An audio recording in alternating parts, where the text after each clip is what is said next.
Okay, so from John Wood, the subject is CM Punk attitude. Hello again, folks. This past weekend, Nick Nemeth was sent home after arriving to the airport because, according to reports, CM Punk didn't want him backstage since they weren't using him. Also, according to reports, Adam Page was also told to record his backstage vignettes elsewhere and not show up at the event at Punk's behest. Punk also then proceeded to cut an anti-Page promo after the event, which was slightly rambling and seemed more like an angry old man about people than an actual promo. After these reports came out, as they reported in the previous 2 weeks, Punk's egomania led him to banning Matt Hardy from an event 2 weeks ago, as well as Christopher Daniels, head of talent relations for AEW. My question is Tony completely lost the plot, allowing Punk to dictate who can show up to events, and what kind of message is that sending to other workers that this guy can whine and to the point that the head of talent relations is told not to come to the building because Punk doesn't want him?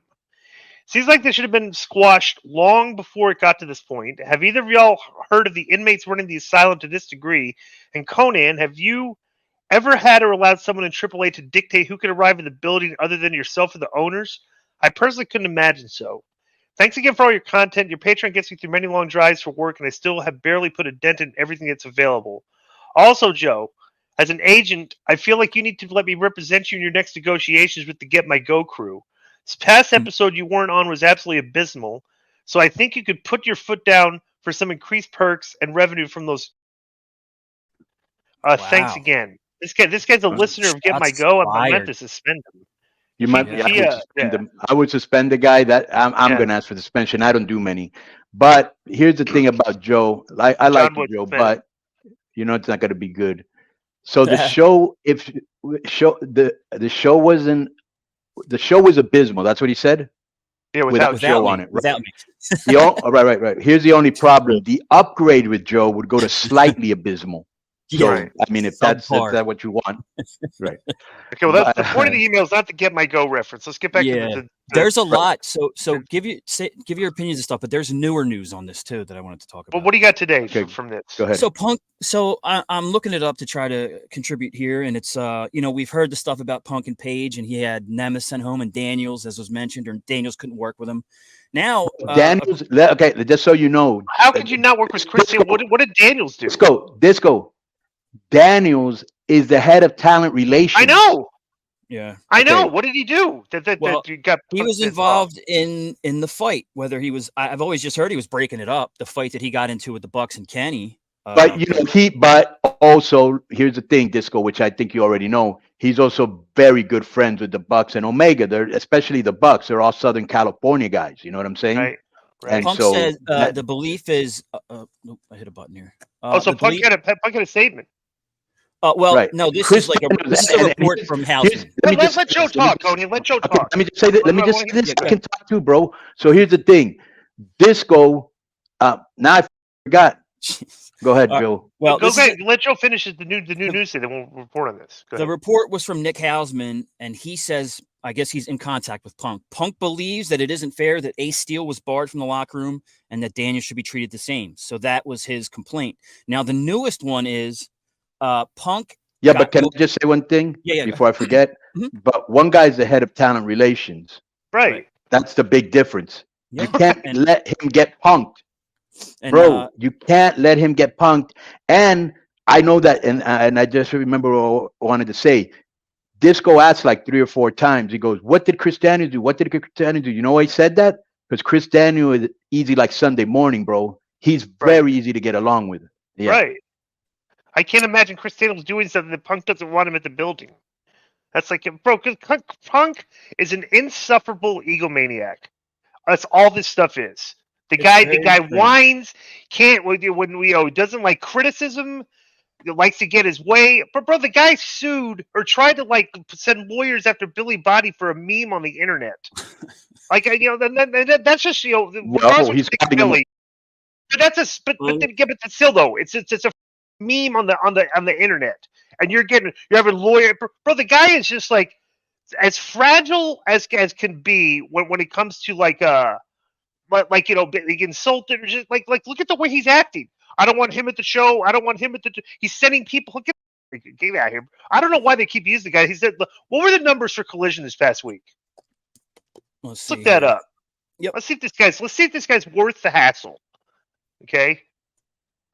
I asked that question to somebody. Okay, Saturday's Collision ratings were 46,000. 476,000. 476,000. Yeah, bro, this guy is not worth it. Wait a minute. He's making it miserable for the people that work there. It's like the guy's not worth it. He's just not. Here's the problem.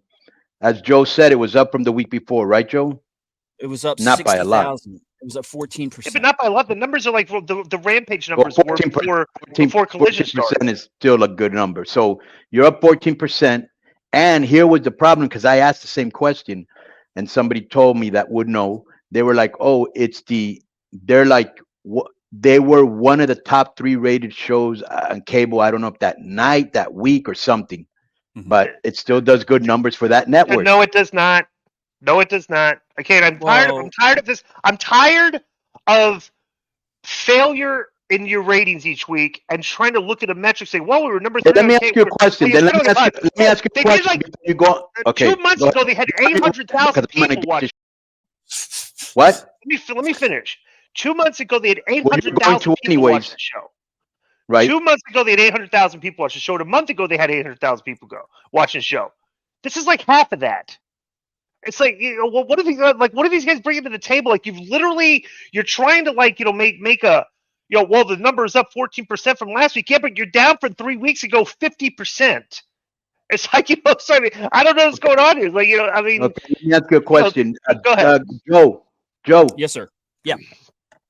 I don't know the AEW ratings off the top of my head. When were they doing 800,000, and how many times did they do it after that initial 800,000? They never did again. It was the first week. No, I thought they did. All right. Well, a couple weeks ago, they did 800 and change, didn't they, Joe? Yeah, there was somewhere in there with like 676. 676. No, there's been 9 weeks. Well, look at the 9 weeks of Collision. Yeah, I'm almost positive they did 800 one of the other times too. With the MJF and against the FTR, right? Like 800 or 700, or 900. With the MJF and Adam Cole match against FTR, right? I think that might have been that one, right? But that's the only MJF is a draw. The closest they got, DI, was 739 on July 29th. Oh, is that what it was? Okay, 739. But what was the first show? It was 816. 816. Right. Okay, so they've done over 700 twice, and now they're doing under 5. What's their average? It's not that good with these lower shows. The lower shows for the last 2 weeks. No, what's the average of the whole thing? They put the average on the bottom always, don't they? No, this. Well, let's go back. Time out. We're talking about this. The average is probably about 6 to 650. Just estimating. Yeah. Well, what's the last 3 weeks? So look at the last 3 weeks. 739, 417, okay, that was 476. That was MGF. 739, 713. No, it goes 739. The following week is 417 because of the SummerSlam and the fight. Right. And then this past one was 476, the recent one. Okay, now I want to make a point. Right. Konnan, you emailed Dave to ask him about this, and what did he say about Dave? I did not talk to Dave on this. I talked to somebody else. Said I cannot say their name. All right. Somebody was saying, what's the number that the networks would be satisfied with for Collision? Oh, no. That one I did talk to Dave about. 500,000, correct? Right. Okay, so this is I think that was Dynamite. No, that was Dynamite. 500,000. Oh, that was Dynamite. Okay, Dynamite 500,000. Okay, I thought Collision. Right. Well, Collision should be a benchmark for 500,000 too. That should be. I don't think so, because it's Saturday show. Saturday.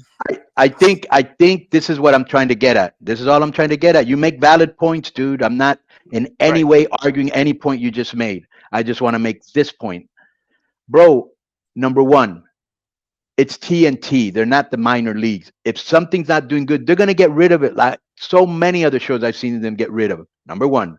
Number two, what if for them a low rating on a Saturday Collision is 300,000 or 200,000? They're still above that benchmark. You know what I'm saying? That's what I'm trying to say. All right, but you don't know that. You don't know what the benchmark is. I don't know that. I'm assuming, you're trying to make these numbers sound better than they are, which is what they do. No, I'm not. No, I'm not. I'm just telling you. Very logical question. Then why aren't they off the air? They're not up. Brother, it's not a contra. My question is, the air? No ratings get you off the air. I don't care about that. I've seen a million times when shows only went 4 shows. You're making an argument. You're making an argument. I'm not defending. I'm not saying they're getting kicked off the air there. I'm saying that when they do poor in the numbers, they try to spin a positive on it. Well, it was number 3. I'm just trying to tell you. I'm just trying to tell you what I think. And I just think that number one, if they were doing that bad, they wouldn't be on the air. That's number one. And number two, I don't know their benchmark. It could be 200. It could be 300. You know what I'm saying? Only they know. But I will ask. I know for Dynamite it's 5, and they're doing like how much now, Feeney? About how much would he say? Like 8, like 850 is like they're right around there, give or take 50 or something. Right. But we've always said, you and I, that they should be doing $1 million over. Okay, this is what all the talent they have. You've been in booking meetings too. When you get those numbers, and the numbers are underwhelming, it's not like you're coming out saying, "Oh, that's pretty good," because we were so like you're like we didn't do good this week. Like, well, what did we do wrong? The funny thing is like when AEW does this, just like the wrestling media is scared to like say like, well, what do they do wrong? This is if they don't want to throw a wet blanket on this. Is just kind of what they do. They spin it positively, right? Go ahead. Right, but do you know why? Why? 2 reasons. Because they're fanboys and they want to be invited backstage and to the shows and to the scrums. Yeah. And if they figure out you have a guy here that's not going with the program, guess what? He doesn't get invited to shows. He doesn't get any access to the talent, and he can't go to the scrums. Right. It's as easy as that. And it ain't like AEW is the only one that does it. Okay. But what would help this company better, in my opinion, is more criticism when they do not perform well in the numbers. And like they don't take criticism well. I know they don't, but like you watched this past week's show, and bro, like I watched the first like half hour, and I'm like, I'm done with this. It's like they had matches we could like the big Bear Country on there, and the name of they have a new name of the tag team. Remember Bear Country? Now they're called the Iron Savages. Why? And like they listen, I don't know, but like these guys are on TV, and it's like, why am I watching this? No, you know what? Bear Country actually fit them a little better, right? Yeah, right. Bear Country, right? Yeah. But I'm just saying, you have an opportunity. People think this is the best show. Like your fans, you like Collision is going to be number, and then like the show this week was just like very lame. Like had a lot of guys on it that haven't been on TV in forever. You got Ring of Honor guys. I don't know who they are or why they're trying to merge the Ring of Honor storylines into Collision. Yeah, that's nobody watches Ring of Honor, right? They're trying to fit a shoe that doesn't fit. But the problem is, I'm guessing Tony was a big ROH fan. 1, 2, a lot of guys that he used were in ROH. Okay, and there's still some ROH fans out there. How many I don't know. But they did sell out Madison Square Garden not too long ago, the Paramount, okay? Not too long ago or a couple years ago. You know what I'm saying? So, and he believes in it, and he's trying to make it work. But I think most people are like, really, we don't want this. And so I'm going to ask you a question. Right. To recap this email, I've got one question to ask you, okay? Right. In your opinion, is Punk worth the hassle? Yes or no? Or if you want to answer in a certain way, just like is he worth the hassle? No. I don't have to answer anything in a certain way, just the way I've always have from the heart. I just think that I would have to look at the numbers, look at his ratings, how much he's making, how much merch, is he a liability or not? Because I think, and here's another thing, bro. I think that for image purposes, he already lost Cody, which made him, did not make the company look good, I think. Right. And he doesn't want to lose another big name, bro. But I also think, but I don't know, again, would they take Punk knowing how toxic he's been here, or would they do it just to Tony? You never know. You know what I'm saying? Oh, they would not. There's no way they'd take. There's no way that WWE. The WWE did not want Punk specifically for what he's doing in AEW. He's creating problems. Didn't they ask him to leave a locker room or something? The guy's a troublemaker. Yes. It's very clear he's a troublemaker. He causes problems. And this is like, you can't deny it. It's not like he's absolved. Just like it's not his fault. Just like I said, bro, the guy was the image on him was he was a troublemaker coming in, and he's done nothing but cause trouble. And here's more. Okay, this is from Sean Ross Sapp. CM Punk and Jungle Boy Jack Perry have an incident backstage. Okay. Oh my Towards the start of Punk's AEW Collision run during the Canada tapings, Jack Perry was brought to Collision to film a segment, and the two had words about the plans that Perry was supposedly pushing. According to those on the side of Punk, Perry wanted to use real glass for a backstage segment. Punk was of the belief that he did this so that he didn't need to come to work next week, which he sees as a big problem in the company. Per Punk's side of things, again, Perry was going against production, doctors, and Tony Schiavone advising him not to do it and telling him that smashing real glass was a safety hazard, and Perry wasn't happy with that. Shortly after that, there were guidelines put in place and forwarded to the talent that required clearance. Punk's claim was that he was asked to step in and calmly said that they don't do that on Saturdays for Collision. If he doesn't like it, he could stay on Wednesdays. Word of the situation made its way around the locker room and was referred to as an argument. Punk's claim was that Perry threw a temper tantrum over the spot not being cleared and the people trying to prevent it. Fightful reached out to Jack Perry, did not hear back. And I got a question. Yeah. Is Punk talent relations for Collision? Nothing. I mean, this sounds like this. It sounds like this is what the Chris Daniels should be doing, right? Sounds like Tony said, "This is your show. Do what you want. Just help me in the ratings or whatever." Right. But on this one, I'm going to take CM Punk's side. What a mark! Nobody knows if it's real glass or not. You just use sugar glass. Why are you cutting yourself for? That's not necessary. Right. What if you puncture an artery or some? Maybe it's to be tough to the hardcore crowd. Oh, he went through real glass, or I don't know. Or maybe it's as Punk claims that he's trying to miss work. I don't know why he would want to. He's young and he's getting a push, and I still don't know why he doesn't bring his hot girlfriend up with him. Right. But I would go with Punk on this one. If they've told him this is your show, run it like you want to, just bring up the ratings, which so far hasn't happened. But we got to give him a chance. And he doesn't want somebody like that in his dressing room. That's what I'm thinking. They've given him Saturday. Matt Hardy was another victim that Punk would that he blocked from Collision. So Matt Hardy, and it also says here, wait. Right. That's what there's another position. Matt Hardy, like what?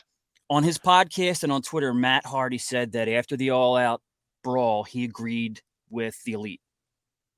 So you can't say that. That's so it. Now, bro, you got to put all that aside and do. Are you in high school? What's going on here? I don't like this guy. No, there's plenty of guys we don't like. You go to the grocery store, you may not like the cashier. Do you punch him out? You don't go. You just get another cashier. If you like that store, you go to a whole nother store. But bro, you're getting mega heat with other people. That's not necessary. I had mega heat, and I do mean mega heat with Vampiro. Squashed it for business with Cibernetico. That's a very wild story that involved a gun. Brought him back to work. You know what I'm saying? Right. It can't be what I want. It's what the fans want. Right. And they wanted these guys, and I wasn't going to stop them. Next one's from Frank. I just one other point. I know this was a long answer, Di, but it also says Isaiah Cassidy was blocked from Collision, but I can't find any reason why. But he's listed as being because he's Matt Hardy's boy. That's Matt Hardy's boy. Okay, that's so petty. For some reason now they call him Brother Z, just like the Iron Warriors or whatever. What are they called? Or the Iron Savages. Okay. Better Country's a great name. I don't. Yo, what up? This is Konnan, and I host Keeping It 100. My co-host Disco Inferno. Unfortunately. Well, I'd say you're my co-host. Listen, every Thursday here on Spreaker, we talk pro wrestling, sports, movies, music, TV, pop culture, and some politics. It's everything the rest of the pro wrestling podcasts are not. Tune in to hear myself, the superior one, educate and inform. Tune in to hear me bury Disco. That's very disrespectful. Join us every Thursday on Spreaker and keep it 100. Boom!